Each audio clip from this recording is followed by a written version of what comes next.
the enemies of the human being are four, and the fourth one, they interchange it, so they're actually five.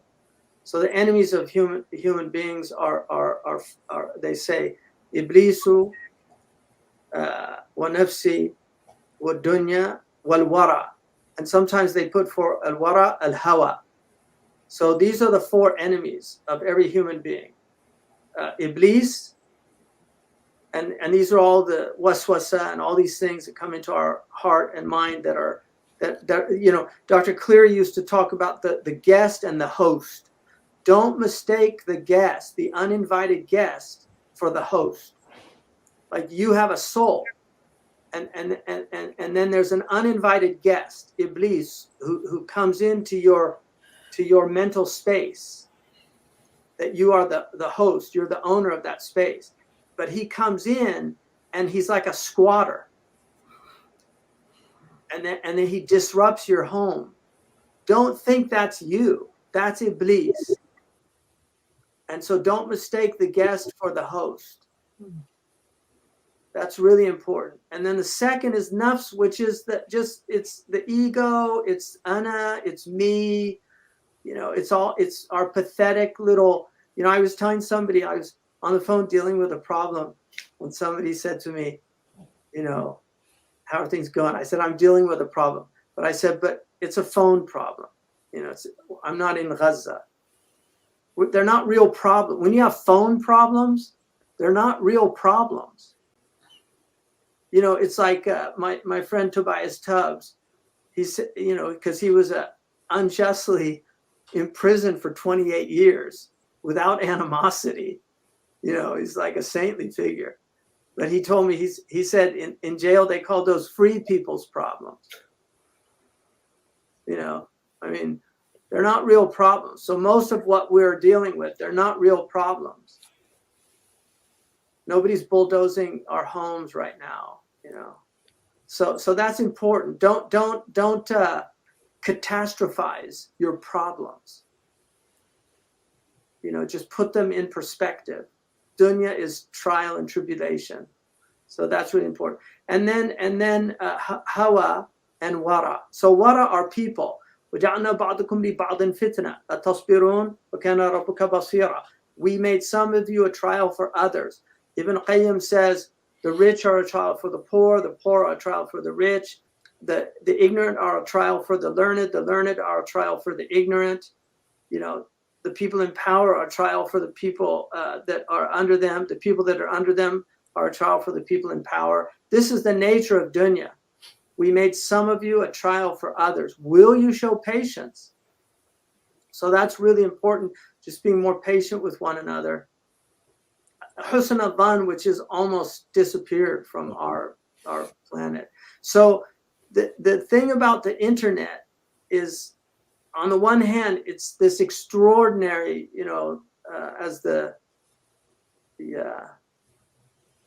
poet said, these are the days of miracles and wonders, and these are amazing. Like, here we are, like I'm in California, people all over, I don't know where you are, and you're listening and you're hearing, and I can see you and we can talk, and these are miraculous things.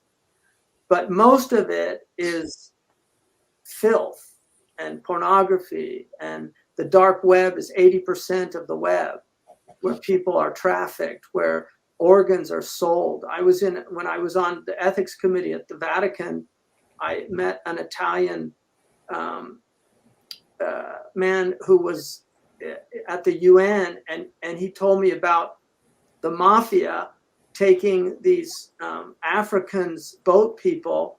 They had naval boats that they were using, and they would take them and harvest their organs to sell on the dark web. And it's just, a'udhu billah. And then children, like the poor people that are dealing with child pornography.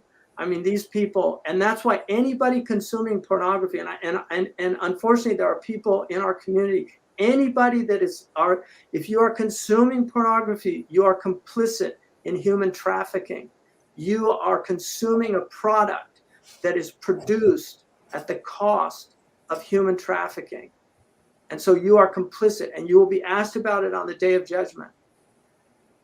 So people have to be, anybody snorting a line of cocaine, you're helping those drug traffickers that are killing and disappearing people in Venezuela and in Mexico and Juarez and these places.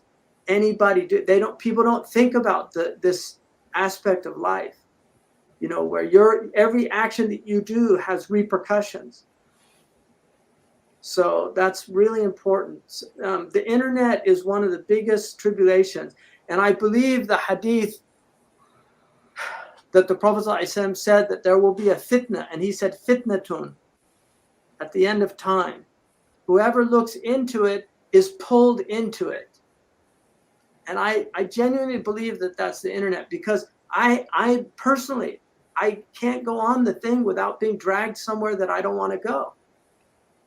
Like I'll look up something on Wikipedia, and then suddenly, oh, that looks interesting. And then you click on that, and then suddenly you're on another place. And I think we've all had these experiences.